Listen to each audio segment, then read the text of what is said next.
How's it going, guys? It's Cam here. So it's a couple weeks after this car saw the track.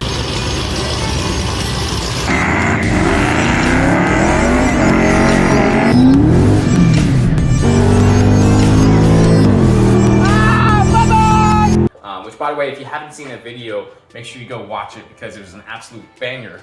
And you guys actually really liked it. You guys hit 1,000 views within 24 hours, which is, I think, a first for my channel. So thank you for that. But today I wanted to talk about these.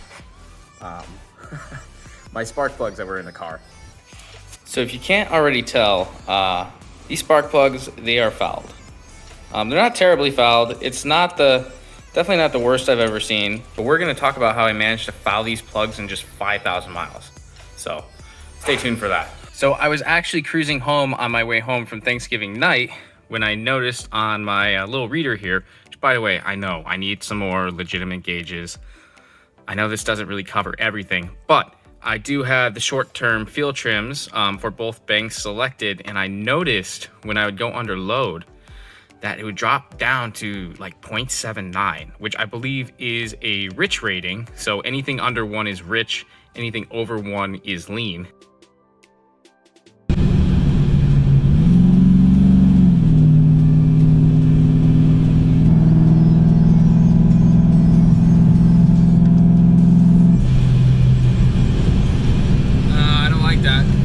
So that definitely concerned me a bit, and the immediate thing that went to my head was, you know, hey, it's got to be the plugs.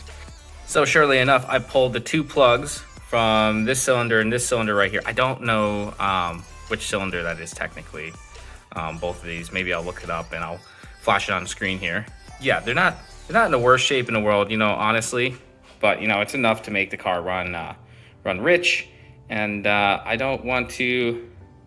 Definitely don't want to put up with that, because that could end up being a bad thing.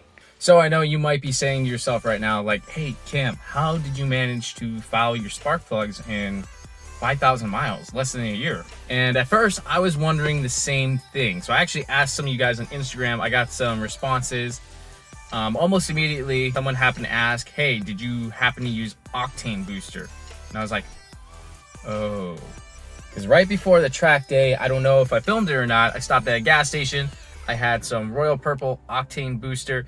I think it's meant for like 2 tanks of gas or something like that.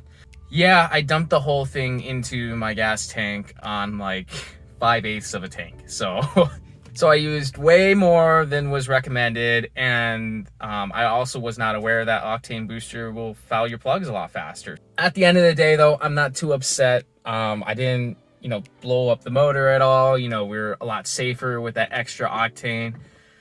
We just ended up fouling some $140 plugs, you know, which sucks, but you know, it's what you sign up for when you build race cars. Well, race cars.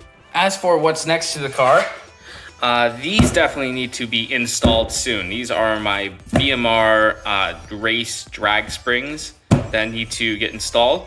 I also am potentially going to have more parts coming as well too for the front end of the car. The car's actually going to get some weight reduction treatment and slightly better cooling as well. You guys will see what I'm talking about in a upcoming video on what my plans are with the front end of the car here. Also, in that drag racing video, I got an overwhelming amount of comments saying how I needed drag radials. So yes, that is definitely on the list for the future here.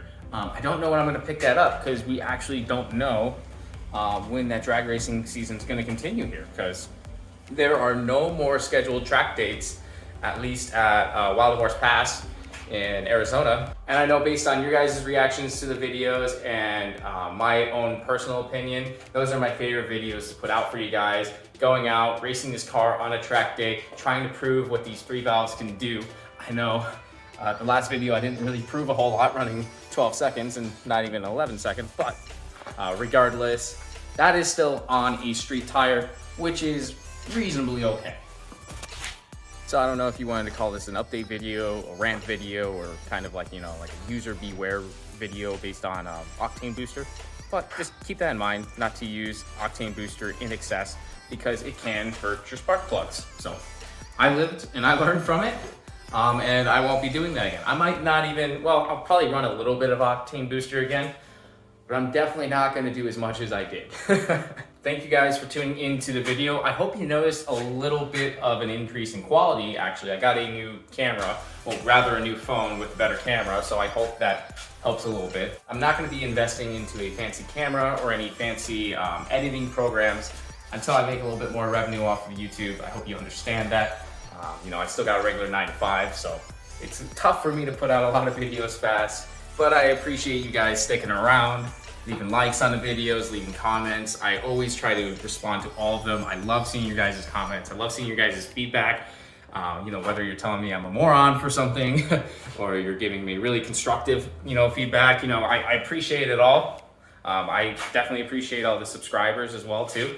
We're actually nearing up on 1,500 subscribers, which I know that doesn't mean really much at all on YouTube. Feel free to share this video as well to anyone who has issues with fouling their spark plugs using Octane Booster as well. Once again, this is user error. It's nothing to say that Octane Booster is a bad product. In fact, it's did its job very well, I'd say, because my engine's still here. So take what you will do with that information. But anyways, guys, have a great day.